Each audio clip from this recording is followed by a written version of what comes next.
Herschel, I'm sure you've seen the footage of the protests that have been going on overseas. What are your thoughts about carrying the torch today? Well, I'm excited about it. You know, it's a shame that that's going on, but that's what makes America beautiful, is giving people freedom of speech.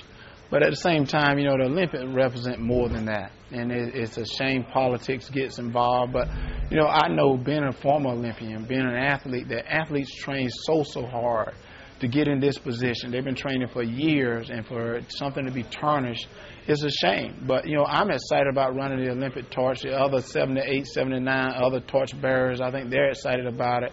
You know, I'm going to let security do their job. You know, people have the right to protest, but I'm going to keep this journey going and keep the flame burning. You brought up this idea of sport versus politics, and the question has already been raised whether or not to boycott the opening games or even possibly boycott the Olympic Games. As a former Olympian, or as an Olympian because you always are one, what would you say to people who say that the U.S. should boycott in some way? Well, you know what I would say, because I've heard politicians say that. But let me give you another idea. Why are we accepting all the products from China when people are talking about, the politicians are talking about jobs? Why don't we open up these plants that they've closed down and continue to make our own products, bring money back into this economy, because I heard our deficit is so high. So why don't we do things like that? But we don't want to talk about that. We want to talk about doing something like punishing athletes that have worked for years. You know, there was no politician over during the World Cup watching athletes make it and watching athletes participate in it. So now, why do they want to come in now and say, let's boycott?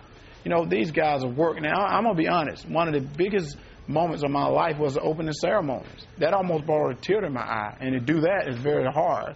But that almost brought a tear to my eye, because I tell you what, you see the United States come together as a country.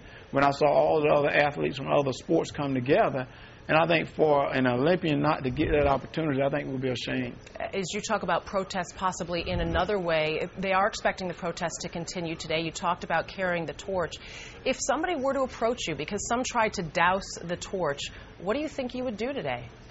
Well, you know, I don't know. You know, like I said, I got very good security with me, so I'll let them handle it. But, you know, I'm not, you know, I've been training my mixed martial arts. You know, right now I'm trying to put together a show, so I don't think anybody want to be trying to torch the torch, trying to put it out with me, because I need practice. So if anyone want to come out there and do it and the security can't handle it, I need practice. So take the best shot.